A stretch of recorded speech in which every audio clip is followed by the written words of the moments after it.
Hello student and friends.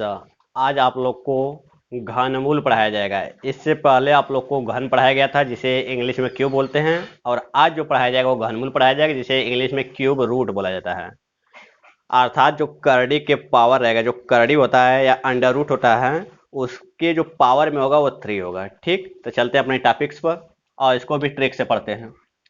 तो जो आज का टॉपिक्स है आप लोग को पहले क्लियर किया गया कि वो घनमूल है, जिसे इंग्लिश में क्यूब रूट बोला जाता है, और इसके निकालने का आसान तरीका बताया जाएगा, जो कि कंपटीशन एग्जाम में बहुत ज़्यादा आने का चांस क्या आता ही आता है। हम कई एग्जाम में देखे भी हैं, हम भी कंपटीशन एग्जाम की तैयारी करते हैं और कई बार एग्जाम में देखे हैं कि यह सब घनमूल आ जाते हैं।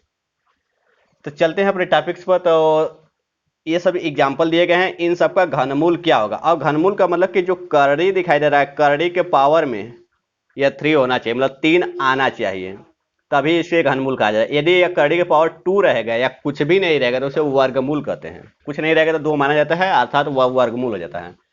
तो इस घनमूल को निकालने के लिए हमको सबसे पहले यह समझना होगा, 1 से 9 तक आप लोग को घन याद रखना होगा। तो 1 से 9 तक आप लोग को घन याद होगा। 1 का घन 1 होता है, 2 का घन 8 होता है, 3 का घन 27 होता है, 4 का घन 64 होता है, 5 का घन 125, 6 का घन 216, 7 का घन 343, 8 का घन 512, 9 का घन 729 और 10 का घन 1000 होता है। यह आप लोग को याद भी होगा, इससे पहले वाले वीडियोज में भी बोले थे कि आप लोग याद कर लेते तो बेटर रहेगा। और एक पॉइंट याद रखिए, जो इसका लास्ट अंक है, पहले लास्ट अंक वाले को देखिए। जो सबका लास्ट अंक है, यदि यह लास्ट अंक 2 दिखाई देगा तो 8 लिखिएगा, और 8 दिखाई देगा तो 2 लिखिएगा।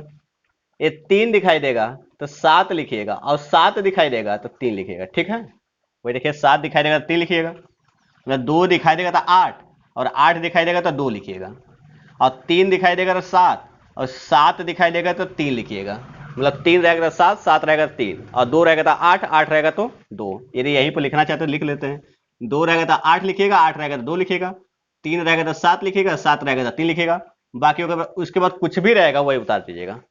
लास्ट का अंक, ये केवल लास्ट के अंक के लिए अभी बताया गया है कि 2 रहेगा तो 8 लिखिएगा, 8 रहेगा तो 2 लिखिएगा, 3 रहेगा तो 7 लिखिएगा, 7 रहेगा तो 3 लिखिएगा, और इसके अलावा कुछ और भी रहेगा तो, और इसके अलावा कुछ और रहेगा तो उसी को उतार दीजिएगा। जैसे यहाँ देखिए अब 6 है, तो क्या इसमें से कुछ है?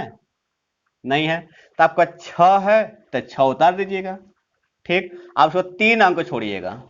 3 अंक छोड़ने के बाद जो आपका यहाँ दिखाई दे रहा है, यह देखिए किसके पास में है, इसमें देखिए किसकी किसके बीच में आ रहा है यह। तो 1 और 8 के बीच में यह 4 आएगा। तो 1 और 8 के बीच में आएगा, तो जिसके जिसके बीच में आएगा जो छोटा वाला रहेगा उसको लिख दिया जाता है, वो भी इस साइड का नहीं, आपका लेफ्ट साइड का, बाएं साइड का। तो 1 और 8 के बीच में यह 4 आ रहा है, मतलब 3 अंक छोड़ने के बाद। ठीक है, पहला आसान वाला क्लियर हुआ होगा कि यदि यहाँ लास्ट में आपका 2 दिखाई देगा तो 8 लिखेगा, 8 दिखाई देगा तो 2 लिखेगा, बताया गया है लास्ट में। ये 3 दिखाई देगा लास्ट में तो 7 लिखेगा, यदि 7 दिखाई देगा तो 3 लिखेगा, बताया गया। इसके अलावा कुछ और दिखाई देगा तो वही उतार दीजिएगा। उसके बाद 3 अंक छोड़िएगा, उसके बाद जो बचेगा उसको देखिए किसके किसके बीच में आया। 4 जो है देखेंगे इस साइड में, 1 और 8 के बीच में आएगा, लेकिन लिखेंगे इस साइड से, वो भी छोटा वाला, तो 1 लिख देंगे। इसका मतलब कि इसका जो क्यूब रूट होगा या घनमूल होगा वो 16 होगा। अब इसी तरह इसका देखते हैं, 9 है, तो क्या आपका 2 है? नहीं। 8 है? नहीं है। 3 है या 7 है? नहीं है। तो इसमें 9 है तो 9 उतार देंगे। ठीक, ये 2 रहता तो 8 लिखते, 8 रहता 2 लिखते, 3 रहता तो 7 रहता, 3 रहता तो 7 लिखते, और 7 रहता तो 3 लिखते। इसके अलावा कुछ भी रहेगा तो उतार देंगे लास्ट का अंक। तो 9 उतार दिए, उसके बाद 3 अंक छोड़िए।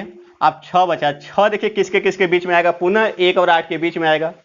6 1 और 8 के बीच में पुनः आएगा, तो इसका मतलब कि 1 और 2 में से कौन सा लिखा जाएगा? छोटा वाला। तो छोटा वाला 1 है, तो इसलिए छोटा वाला लिख देंगे 1। इसका मतलब इसका क्यूब रूट या घनमूल कितना हो जाएगा? 19 हो जाएगा। अब कैसे चेक करेंगे ये सही कि गलत है? तो 19 का 3 बार गुणा कर लीजिए, 19 गुणे 19 गुणे 19, या 19 का घन कर दीजिए। इस इतना का यह घनमूल है 19, और 19 का यदि दोबारा घन कर देते, इससे पहले वाले वीडियो में पढ़ाया गया था, उसका घन कर दीजिएगा, आपका यही आ जाएगा। ठीक, अब इसका निकालते हैं। तो यहाँ पर 1 है, तो लास्ट में 1 है तो 1 लिख दीजिए, क्योंकि इसमें से है नहीं। 2 रहता तो 8 लिखते हैं, 8 रहता तो 2 लिखते हैं, और 3 रहेगा तो 7 लिखेंगे, 7 रहेगा तो 3 लिखेंगे, ऐसा है नहीं। इसलिए बोले थे कि यदि उसमें से नहीं है तो आप लोग जो भी रहेगा उसको उतार दीजिएगा। उसके बाद 3 अंक छोड़िएगा, 3 अंक छोड़ दिए। 9, अब देखिए 9 किसके किसके बीच में है? क्या 1 और 8 के बीच में है? नहीं, वो आपका 8 और 27 के बीच में होगा। तो 8 और 27 के बीच होगा, तो इस साइड में आ जाइए। तो इस साइड में छोटा वाला कौन है? 2 वाला है कि 3 वाला? तो छोटा वाला 2 है, तो इसलिए 2 लिख दिया जाएगा। इसका मतलब कि इसका जो घनमूल होगा कितना आएगा? 21 होगा। ठीक, अब इसी तरह अगले वाले पे चलते हैं। तो 5 है, इसमें से है नहीं, 2 रहेगा 8, 8 रहेगा 2, 3 रहेगा 7, 7 रहेगा 3, ऐसा है नहीं, तो जो रहेगा वही उतार देंगे, तो 5 हो जाएगा। उसके बाद 3 अंक छोड़िए, अब बचा 15। अब 15 देखिए किसके किसके बीच में आएगा, तो 15 जब भी आएगा तो इसी इन दोनों के बीच में आएगा, तो इन्हीं दोनों के बीच में आएगा। तो इन दोनों में छोटा कौन है, 2। इस साइड में देखेंगे इन दोनों में छोटा कौन है, तो 2 है, तो 2 लिख दिया जाएगा। इसका घनमूल कितना हो जाएगा, 25। अब इसी तरह इसमें आते हैं तो 8, बोले थे कि यदि 8 दिखाई देगा तो 2 लिखेंगे, तो 2 लिख दीजिएगा। अब यदि यहीं पर 2 दिखाई देता तो 8 लिख देते हैं। 3 दिखाई देता तो 7 लिख देते हैं यहाँ पर। ये 7 दिखाई देता तो 3 लिख देते हैं, ठीक। और यदि इन सब के अलावा कुछ और दिखाई दे रहा तो जो दिखाई देगा वही उतार देंगे। आप 3 अंक छोड़िए। अब 1 आ गया, तो 1 जो है तो किसके किसके बीच में, तो 1 आपका देखा तो इसी दोनों के बीच में, मतलब यहीं पर आ जा रहा है। इसका मतलब पहला वाला आसान उतार देंगे।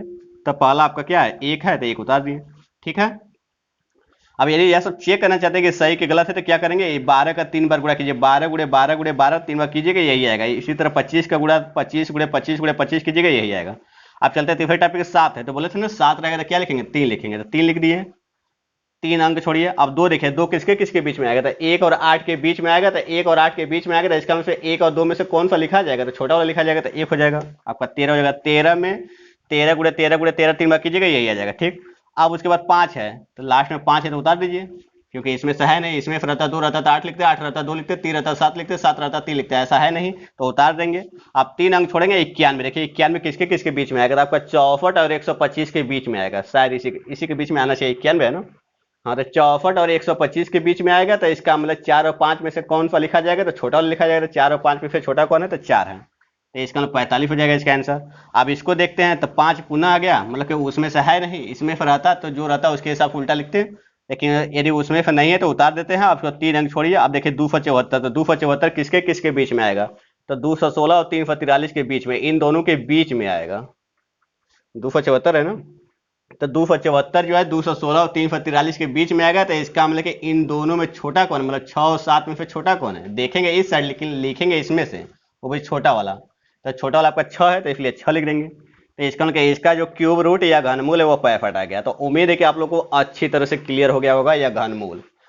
तो आज के लिए बस इतना ही रहने देते हैं। Good bye student and thanks watching for videos.